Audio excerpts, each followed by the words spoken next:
vidéo pour expliquer un programme de vision FH que j'ai créé et que je vais rendre disponible sur mon site web. L'application est de compter des pièces sur un convoyeur à partir d'un encodeur et d'un système de vision. L'encodeur me donne un trig à toutes les 140 pulses j'ai une avance d'à peu près 1 pouce sur mon convoyeur et je prends des photos à toutes les 1 pouce et je m'arrange pour que toutes les pièces qui vont passer sur le convoyeur vont être comptées et je m'assure qu'ils ne sont pas comptés 2 fois et que je n'en manque pas. Donc, la présentation qui suit va expliquer rapidement comment configurer l'encodeur, va expliquer le programme dans son ensemble. Ensuite, on va regarder le résultat de comment ça fonctionne le programme. Finalement, je vais expliquer un petit truc de comment déplacer des régions dans le système de vision. C'est la recette magique pour faire fonctionner mon programme. Donc, première des choses, configuration d'encodeur. Les FH 1050 et plus, donc 1050 à 5050, ont l'entrée encodeur built-in. Si on va avec un FH V7, ça prend une carte d'expansion qui est le FHV-SDU pour avoir l'entrée encodeur. Et les FH Lite, par contre, n'ont pas d'entrée encodeur, donc ça ne sera pas possible de faire ce programme-là avec un FH Lite. Bon, la configuration de l'encodeur, c'est bien simple.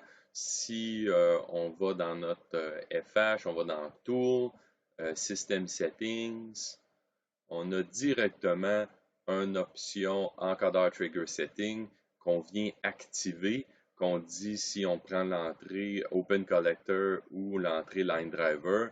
Et ensuite, on dit si on marche en quadrature ou en simple phase. Et finalement, à toutes les combien de pulses qu'on veut avoir un trig, on sauvegarde, on redémarre et par magie, à toutes les pulses, le système de vision prend les images. Bon, maintenant, brève explication du programme. Mon programme, c'est de compter des pièces. Donc, si je viens mettre une pièce, juste pour montrer le résultat, ensuite ça va être plus facile. J'ai une pièce qui apparaît. À un certain endroit, la pièce devient bleue pour dire qu'elle est reconnue. Et ensuite, elle devient verte. Quand elle devient verte, la région devient verte, c'est que je viens masquer la pièce pour ne pas la compter 2 fois. Donc, qu'est-ce que je compte? C'est quand le carré passe du vert au bleu pour m'assurer qu'elle ne soit pas comptée 2 fois. Et aussi, j'ai dans mon programme une analyse de combien de pixels par pièce. Donc, si j'ai 2 pièces qui se touchent, ben, ma zone de détection va être beaucoup plus grande et je me suis mis des conditions pour dire si j'ai telle grandeur, j'ai une pièce. Si j'ai telle autre grandeur, mais j'ai 2 pièces, ainsi de suite, pour m'assurer de compter toutes les pièces, même s'ils se touchent. Donc, maintenant, le programme, le flow du programme. Je vais dans TDM. Mon flow va comme suit. La première des choses, j'ai jusqu'à 7 régions de masque, donc je peux compter jusqu'à 7 pièces simultanément. Comme de raison, je peux avoir plus que 7 pièces dans mon champ de vue, mais une fois que 7 pièces sera masquée, bon, les autres pièces seront reconnues, mais je dois avoir une de mes 7 zones qui sort de mon champ de vision pour redevenir disponible et masquer la nouvelle pièce. Puis c'est lors de la pièce qui est masquée que je fais mon compte. Donc, je peux avoir une quantité assez grande de pièces dans mon champ de vision et ils seront tous comptés. Je dirais que ma limite, s'ils sont tous une à côté de l'autre, bien là, j'ai un maximum de 7. La 8e pièce ne sera pas comptée dans le programme présent. Donc, la première étape, je regarde si mes zones sont disponibles. Deuxième étape, je détecte les pièces. Troisième étape, c'est une condition. Si j'ai une zone disponible et si j'ai une pièce, je fais un if. Mon if, c'est quoi? Mes 2 conditions. Je déplace mon masque par-dessus ma pièce. Je mets la zone comme telle en mode in use pour pas qu'elle soit utilisée 2 fois pour 2 pièces différentes. Et finalement, j'incrémente mon compte. Je peux incrémenter mon compte présentement de 1, 2 ou 3. C'est des conditions que je viens établir selon l'application. Moi, présentement, si j'ai une zone rouge qui est trop grande, ça veut dire que c'est 2 pièces qui sont collées une à côté de l'autre. Bien là, je viens compter 2 ou encore plus grande, je viens compter 3. Mais règle générale, pour que le programme soit 100% proof, on essaie de singulariser les pièces et on ne compte qu'un à la fois. Mais si jamais les 2 pièces se touchent, comme de raison, c'est fonctionnel. Fait qu'une fois que j'ai fait mon compte et j'ai masqué la pièce, qu'est-ce qu'il me reste à faire? C'est de déplacer mon masque par-dessus la pièce à fur et à mesure que mon convoyeur avance et que j'ai un trig. Étant donné que j'ai un encodeur, je sais que mon pas sur mon convoyeur est de 140 pouces, donc je dois déplacer mon masque de 140 vers la droite jusqu'à temps qu'elle soit sortie de mon système, de mon champ de vision. Et quand il est sorti, ben, je viens remettre disponible la zone de masque pour la prochaine pièce à compter. Donc, le déplacement de 140 pouces vers la droite se fait ici. J'ai jusqu'à 7 régions, comme j'avais dit. Donc, ils sont tous programmés indépendamment, mais c'est 7 fois la même chose. Si j'en regarde juste un, je regarde si ma zone est en utilisation, je fais un move de 140. Donc, je fais un move de mes coordonnées X en haut à gauche et en bas à droite de 140 pour que ma zone se déplace. Et j'ai une condition quand que mon X atteint 2000, parce que présentement j'ai une résolution de 2000 sur mon axe des X, ça veut dire que ma pièce est sortie de mon champ de vision, donc je reset le in-use pour remettre mon champ disponible et je sors de ma boucle, ici devient off et je ne déplace plus de 140. C'est simplement ça qui est fait. Ça. Et finalement, la dernière étape de mon programme, c'est le contrôle de ma sortie. Ce que je fais, c'est que je compare le compte actuel avec une quantité à atteindre. Et de cet outil-là, c'est bon, pas bon pour contrôler ma sortie OR, Overall Judgment. Fait que présentement, je suis à no good, mais si j'atteins un compte de 1000, présentement, mon jugement va tomber à OK, qui vient changer l'état de ma sortie. Donc, encore une fois, c'est que j'ai expliqué le programme, on comprend un petit peu plus que la première zone, qui est la grande zone, c'est ma zone de détection. Toutes mes petites zones sont des zones de masque. Quand la grande zone va détecter une pièce, ça va apparaître pendant un trig. Et le trig suivant, il y a un masque qui va se déplacer par-dessus la pièce de façon à ce que l'outil ne puisse plus reconnaître la pièce. Et c'est à ce moment-là que j'incrémente ma quantité. Donc, si je viens mettre encore une fois une pièce, on va la voir arriver, puis je vais mettre deux pièces une à côté de l'autre, une collée et l'autre séparée. Mon compte est ici, je suis à 8 présentement. Là, j'ai fait plus 2 parce que j'ai deux pièces de collée et plus 1, donc j'ai tombé à 11. Tout fonctionne. Le programme est visuel et fonctionnel. Maintenant, le truc, la dernière chose que je veux expliquer, le truc pour rendre le programme fonctionnel est de faire un déplacement de région ou un déplacement du masque. Je vais expliquer d'où provient le masque et comment le déplacer. Donc, je retourne dans ma fenêtre de programmation. D'où provient le masque? C'est directement dans l'outil Label. Donc, si je rentre dans l'option graphique qui est le Old UI pour voir comment l'outil Label fonctionne, bon, premièrement, je sélectionne une couleur à détecter. Deuxièmement, je sélectionne une région où trouver la couleur. J'ai le droit à 8 régions pour détecter ma couleur. Ma première région, c'est l'ensemble de mon field of view, de où je veux détecter. Et toutes mes régions suivantes sont des petits carrés qui sont rouges, qui deviennent des masques. Pour que les masques deviennent rouges, un masque, je dois mettre le OR. Si jamais je change mon OR pour un OR, ça veut dire que je vais regarder la couleur rouge à l'intérieur de mon carré et à l'intérieur de mon petit carré. Mais par contre, si je le mets rouge et je le mets à l'intérieur, ça veut dire que la petite région à l'intérieur est masquée, ne sera plus tenue en compte dans mon grand field of view. Donc, qu'est-ce qu'il me reste à faire? C'est quand une pièce apparaît et je l'ai comptée, ben, je dois changer la grosseur de cette région-là selon la grosseur de la pièce trouvée. Et ensuite, à chaque pulse, je dois déplacer mon masque pour ne pas la recompter une deuxième fois la même pièce. Donc, maintenant que les régions sont créées, je dois maintenant les déplacer. Pour ce faire, les déplacer, la première étape est de trouver la pièce.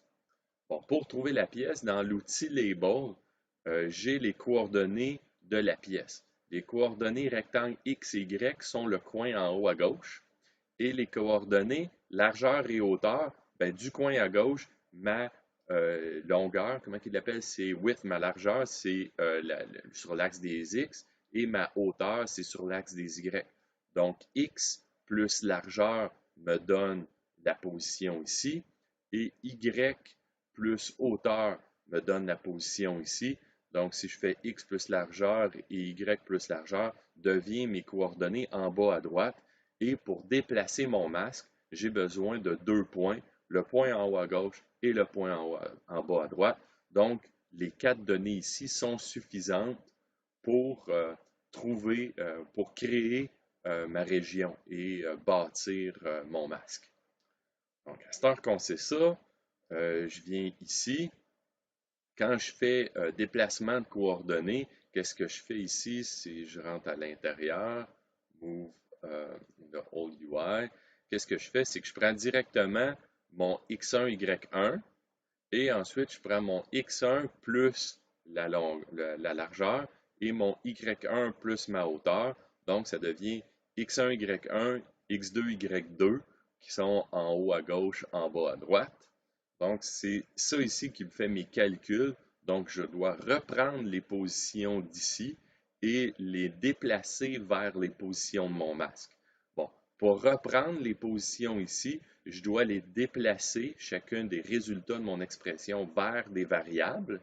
Et ensuite, les dites variables, je vais les réutiliser dans mon outil Label pour déplacer mon masque. Tu sais, je vais les lier à mon masque. Donc, comme je dis, je dois déclarer des variables en premier. Donc, je viens dans l'onglet Scene Variable et j'ai déclaré ma variable X et ma variable Y. Ce sont des tableaux de 8 par 2. 8 identifie chacune de mes 8 régions. Puis 2, ben, ma deuxième dimension, c'est le X et le Y, ce qui fait mon 2, X et Y. Donc, c'est ça, j'ai ça pour mes X, j'ai ça pour mon Y. Fait que mon X1, c'est le X en haut à gauche. Mon X2, c'est mon X en bas à droite. Même chose pour mon Y. Mon Y1, c'est en haut à gauche. Mon Y2, c'est en bas à droite. Puis dans mon premier élément, là, de mes 8 régions. Fait que mes variables sont créées, les autres variables sont utilisées dans le programme, tel qu'un toujours vrai est nécessaire pour déplacer la région. Je regarde, j'ai un 8 variables de area, c'est le in use. Si j'ai un 1, ça dit que mon area est en utilisation. Si j'ai un 0 dans mon programme, ça veut dire que ma région est disponible à être attribuée à une composante trouvée. Ensuite, j'ai un nombre de pixels par trig que j'utilise à plusieurs endroits dans mon programme. Donc, si je viens déplacer mon encodeur, changer mon encodeur ou tout simplement changer le pas, je viens changer la quantité de pulses par trig et plutôt la quantité de pixels par trig et le programme s'adapte. Et finalement, ben, j'ai mon compte là, qui est ici, qui est le total de mes pièces trouvées. Donc, une fois que j'ai créé mes variables, comme je disais tantôt, je dois déplacer ce que j'ai trouvé de mon label vers, vers ça ici. Donc, ça, on l'a trouvé. De mon compte XY, je dois aller peupler mes variables X et Y. Donc, je vais dans l'option Unit Setting UI, qui est la première option, et dans l'onglet Sorties. Donc, mes sorties, c'est de mon outil vers mes variables, tandis que l'onglet Entrée, c'est de mes variables vers mes paramètres de mon outil. Mais dans ce cas ici, moi, c'est mes calculs qui trouvent les X1, Y1, X2, Y2. Si je viens cliquer Assigner mes variables, on se souvient tantôt qu'on a vu, le premier, c'était directement le résultat de mon première expression, c'est mon X, ensuite mon variable index, donc c'est je suis dans quelle région, puis je déplace dans le 0, donc c'est mon X1 de mon index, c'est-à-dire de ma région que je suis en train de déplacer. Donc je viens écrire directement dans mes variables ici. Et une fois que mes variables sont écrites, je dois aller rechanger mon masque de place. Les masques font partie de mon outil Label. Donc, je vais dans le même endroit. Je viens ici. Maintenant, c'est un input parce que je viens écrire de mes variables vers mes paramètres. Les régions, on peut les affecter directement dans mes Input Region Settings. Et ma première région, c'est la zone, mon field of view total pour détecter mes pièces. Donc, celle-là ne bouge pas. Mais à partir de ma région 1, si j'ouvre ici, c'est la région 1. Ce sont mes masques de 1 à 7, donc les masques ensuite. Et je viens dire, ben, je prends ma région 1, le 0, fait que c'est mon X1 qui est en haut à gauche, je le déplace dans le coin là, qui appelle le upper left. Puis la même chose, donc je déplace tout ça ici. Même chose pour le 2. Et maintenant, c'est ma région 2. 3, ma région 3. Donc maintenant, toutes les variables que j'ai lues par mon outil Label sont calculées dans mon outil de calculation pour créer des coordonnées en haut à gauche et en bas à droite.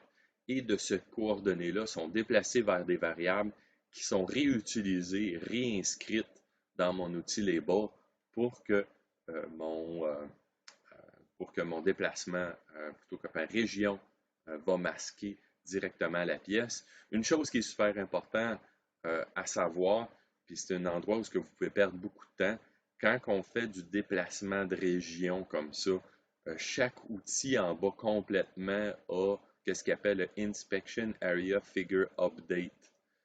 S'il est à 1, ça veut dire que la région se déplace. S'il est à 0, ça veut dire que la région ne se déplace pas. Dans mon programme, je déplace la région à chaque trig, donc je le laisse toujours à 1. Je me suis créé une variable que j'ai appelée true et sa valeur initiale, qui est la seule valeur qui est à l'intérieur, c'est 1. Donc ma région se déplace toujours. Mais si vous ne mettez pas de variable ici et que l'update n'est pas à 1, mais même si vous mettez des variables qui seraient théoriquement déplacées vers vos régions, ben, ce ne sont pas exécutées parce que le update n'est pas activé. Donc, super important. Donc, c'est le truc que je voulais donner. C'est un petit peu la magie qu'il y avait en arrière du programme. Le reste du programme est relativement simple là, de vérifier que mes régions sont disponibles, de trouver mes positions, de déplacer les régions au-dessus de mes produits et d'ensuite de faire déplacer mon masque selon le déplacement de mon encodeur. C'est principalement ça. J'espère que cette vidéo vous a aidé. Le programme va être disponible sur le site Home Run Biz. Si vous avez des questions, vous pouvez me contacter. Merci.